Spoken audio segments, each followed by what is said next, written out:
Hai, apa kabar semuanya? Semoga kabar Anda baik-baik saja. Terima kasih karena sudah memberikan support dan juga kesetiaan Anda untuk membangun channel Codot Film. Yuk kita lanjutkan alur ceritanya, sambil siapin kopi dan cemilan, setting suara volume full. Gasken. 1195, Segel Naga. Xiao Yan telah membuat banyak tebakan tentang tubuh sebenarnya Ziyan selama tahun-tahun ini, dan dia secara bertahap menyadari siapa dia. Seekor magical beast yang memandang Heavenly Demon Phoenix sebagai makanan. Binatang buas apalagi selain naga Fate kuno misterius dari dunia magical beast? Selain itu, naga Fate kuno menghususkan diri dalam menembus ruang itu sendiri. Kekuatan supernatural yang kadang-kadang ditampilkan Ziyan terkait dengan ruang. Dari cara dia tiba-tiba memasuki Pil Realm dan secara acak meninggalkannya, mungkin untuk secara samar-samar mengetahui identitas gadis ini. Dia pasti naga Fate kuno. Xiao Yan hanya mendengar sedikit tentang keberadaan misterius yang disebut naga Fate kuno. Namun, dia belum pernah melihatnya secara pribadi. Oleh karena itu, dia tidak begitu yakin seperti apa bentuk aslinya. Namun, Ziyan saat ini mengisyaratkan bahwa bentuk api 3000 pembakaran adalah naga. Mungkinkah api pembakaran 3000 terkait dengan naga Fate kuno? Ziyan secara acak menyebarkan naga ungu di tangannya saat dia melihat ekspresi kontemplasi Xiao Yan. Dia berkata, naga 3000 pembakaran ini sangat liar dan tidak terkendali. Lupakan tentang kamu. Bahkan 3 kepala besar menara pil tidak memiliki kemampuan untuk menjinakkannya dengan paksa. Apalagi sudah memiliki kecerdasan yang tinggi. Apakah Anda pikir itu bersedia ditundukkan oleh orang lain? Xiao Yan diam. Selama 3000 Burning Flame benar-benar memiliki kecerdasan, itu pasti tidak akan memungkinkan orang lain untuk menyerapnya secara acak atau mengendalikannya sesuka hati. Namun, jika tidak mau, satu-satunya jalan yang tersisa adalah kekuatan.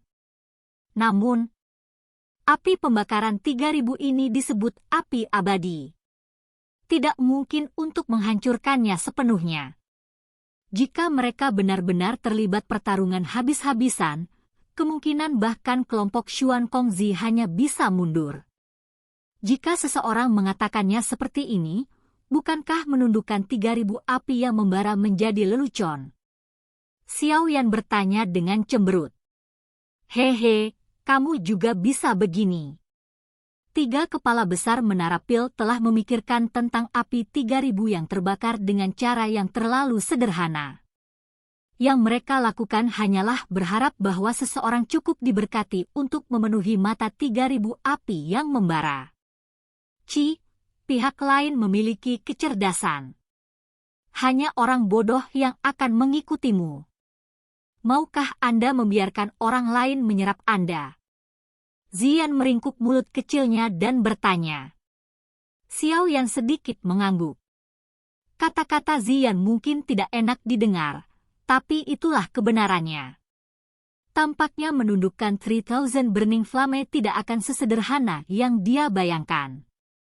Setelah merenung sejenak, Xiao Yan tiba-tiba mengalihkan pandangannya ke Ziyan dan bertanya, karena kamu telah melibatkan diri dalam masalah ini, saya pikir kamu seharusnya menemukan semacam solusi, kan?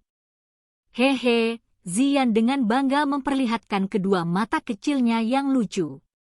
Setelah itu, dia menggelengkan kepalanya dan berkata, tahukah kamu mengapa api 3000 yang membara ini mengambil bentuk klan saya? Tidak. Xiao Yan dengan jujur menggelengkan kepalanya. Dia terkejut dan tidak tahu mengapa 3000 Burning Flame akan memilih bentuk ini. Ini karena 3000 Burning Flame dipelihara oleh klan saya. Suara lembut Ziyan mengejutkan Xiao Yan sampai cangkir tehnya mengeluarkan suara dentang saat mendarat di tanah sebelum hancur berkeping-keping. Apa katamu?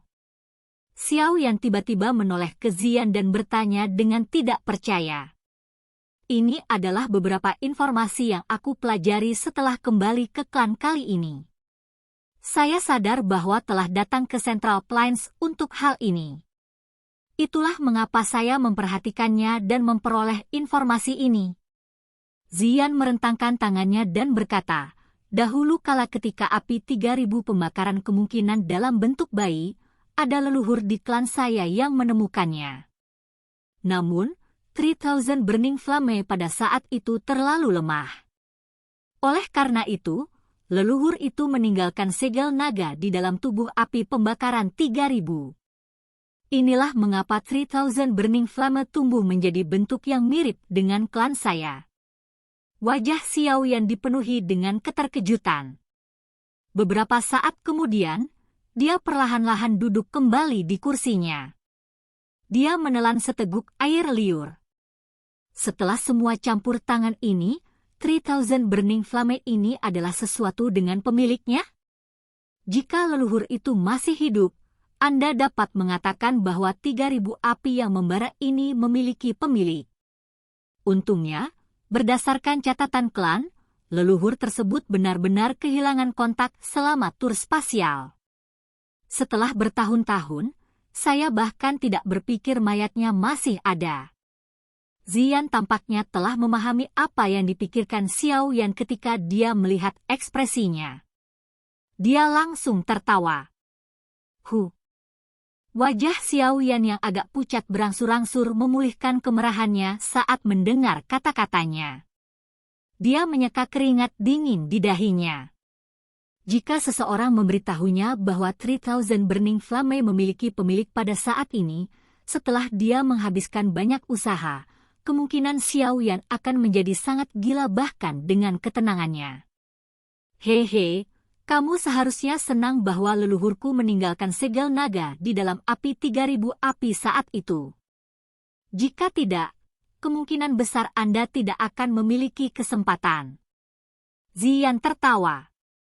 Dia mengepalkan tangan kecilnya dan botol giok kecil muncul di dalamnya. Darah keemasan mengalir di dalam botol giok. Ada naga yang sangat kuat yang mungkin samar-samar menyebar keluar darinya. Ini adalah... Mata Xiao Yan mengungkapkan keterkejutan saat dia bertanya dengan lembut. Darah naga kuno, ayo, ulurkan tanganmu. Zian menginstruksikan. Apa? Xiao Yan bertanya dengan ragu. Namun, dia mengulurkan tangannya seperti yang diperintahkan. Aku akan menanam segel naga ini di tanganmu. Zian dengan hati-hati meneteskan setetes darah keemasan dari botol giok ke tangan Xiao Yan. Itu mendarat di telapak tangannya. Setelah itu, tangannya tiba-tiba berubah. Seseorang bisa melihat setetes darah keemasan gelap menyebar dan membentuk simbol aneh yang melekat pada telapak tangan Xiao Yan. Aku bisa menaklukkan api 3000 api dengan ini. Xiao Yan melihat simbol aneh di tangannya dan bertanya dengan rasa ingin tahu. Bermimpilah, baik, ambillah ini. Setelah Anda memasuki wilayah bintang, coba letakkan tetesan darah itu di dahi api 3000 pembakaran. Setelah itu, segel naga yang tersembunyi di dalam tubuhnya akan diaktifkan.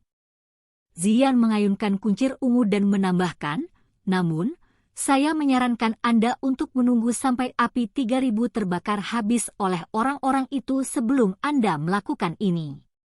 Saat itu, peluang sukses Anda akan jauh lebih besar. Bagaimana jika saya gagal? Indra tajam Xiao Yan menemukan ada sesuatu yang tidak beres.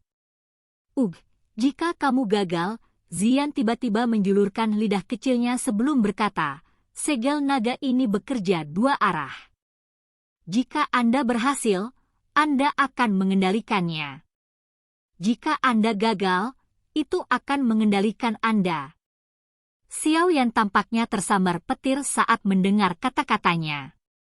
Wajah dokter peri kecil juga sedikit berubah saat dia berkata dengan suara yang dalam, gadis, lelucon apa yang kau mainkan? Anda berani mengambil sesuatu yang memiliki konsekuensi serius. Kamu tidak akan pernah bisa menaklukkan 3000 Burning Flame jika kamu tidak melakukan ini. Benda itu disebut nyala api abadi. Itu tidak takut mati. Jangan beritahu saya bahwa Anda akan bersaing dengannya dalam hal umur. Ziyan bergumam. Xiao Yan tanpa sadar tertawa pahit saat melihat ekspresi Zhu Yan yang salah. Dia merenung sejenak sebelum menerima botol giok kecil dan berkata, ini juga sebuah metode. Namun, ini tidak dapat digunakan dengan mudah. Anda dapat yakin bahwa segel naga milik Anda adalah salah satu yang diam-diam saya curi dari tetua yang tertidur. Itu sangat berharga. Dalam hal nilai segel naga, itu pasti lebih baik daripada yang ditempatkan leluhur saat itu. Oleh karena itu, peluang Anda untuk sukses jauh lebih tinggi daripada peluang 3000 Burning Flame selama Anda menangkap peluang yang bagus. Cara terbaik adalah menggunakannya saat terluka parah. Kalau begitu kau pasti akan menaklukkannya. Wajah kecil Ziyan berbicara dengan cara yang sangat serius. Xiao Yan tanpa sadar mengeluarkan senyum pahit saat mendengar kata-katanya. Keberanian gadis ini lebih besar daripada surga. Kemungkinan anggota klannya telah menderita penyiksaan selama periode waktu ini. Baiklah, aku akan mempercayaimu kali ini. Xiao Yan mengangkat kepalanya untuk melihat ekspresi khawatir dokter peri kecil setelah menyimpan botol giok. Dia tanpa sadar tersenyum dan menghibur, yakinlah, tidak ada yang salah. Jika ada yang salah, saya tidak akan menggunakan benda ini. Saya tahu batasan saya. Dokter peri kecil hanya bisa mengangguk dengan lembut ketika dia mendengar Xiao Yan mengatakannya seperti ini. Setelah itu, mata cantiknya memelototi Ziyan. Senyuman canggung muncul di wajah kecil Ziyan. Xiao Yan tanpa sadar tersenyum juga saat melihat senyum canggung Ziyan. Jarinya dengan lembut mengusap cincin penyimpanannya. Namun, matanya mengalir melalui langit berbintang yang tak berujung melalui jendela. Xiao Yan telah melakukan perjalanan jauh dari daerah sudut hitam ke dataran tengah untuk api pembakaran 3000. Setelah bekerja keras selama bertahun-tahun, Xiao Yan perlu mendapatkannya kali ini. 2 hari berlalu dengan sekejap mata sementara banyak orang menunggu. Ketika sinar matahari pagi baru saja tersebar turun dari langit pada hari kedua, Holy Pill City, yang agak sunyi selama 2 hari, sekali lagi menjadi hidup. Tak terhitung banyaknya orang yang bergegas ke lokasi menara pil. Hari ini, 10 besar pil gathering akan memasuki wilayah bintang dan menaklukkan api pembakaran 3000. Hati orang-orang ini sangat ingin tahu tentang apakah api 3000 pembakaran ini, yang telah disegel oleh menara pil selama bertahun-tahun, dapat ditundukkan. Bagian luar menara pil sangat bising sejak pagi hari. Massa hitam manusia memenuhi setiap jalan. Matahari di langit berangsur-angsur naik ke puncaknya.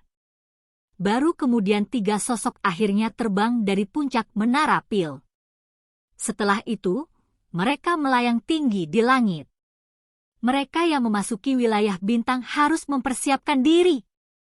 Xuan Kongzi tetap tergantung di langit. Dia melihat area di bawah dari atas. Suara rendah dan dalam bergema di seluruh kota. Sos, sos, sos. Kata-kata Xuan Kongzi baru saja terdengar ketika banyak sosok bergegas dari segala arah. Mereka segera berhenti di langit. Melihat mereka, itu adalah orang-orang yang masuk 10 besar. Mata Xuan Kongzi dan kepala asosiasi lainnya perlahan menyapu 10 orang ini. Akhirnya, mata mereka menjadi dingin saat mereka berhenti melihat senyum dingin Mu Gu tua. Wajah Old Mu Gu berkedut di hadapan fokus dingin trio Xuan Kongzi. Namun, dia tidak terlalu takut. Dia tahu bahwa Xuan Kongzi tidak berani melakukan apapun padanya di depan umum. Trio Xuan Kongzi bertukar pandangan satu sama lain setelah perlahan menarik pandangan mereka. Segel tangan mereka mulai berubah seperti kilat. Riak spiritual yang luas dan kuat menyebar dari tubuh mereka bertiga. Segera, semua orang melihat langit kosong tiba-tiba berfluktuasi. Setelah itu, pintu spasial berwarna perak samar muncul di depan mata semua orang. Tetua pertama akan menemani kalian semua ke wilayah bintang selama perjalanan ini. Dia juga akan menjelaskan aturannya secara mendetail. Xuan Kongzi melirik ke pintu spasial perak. Matanya tiba-tiba menjadi tajam dan tegas. Sekarang, masuk, silahkan pergi ke. Oke guys, jangan lupa like, comment, share, and subscribe di channel Codot Film. See you next video, peace out and bye-bye.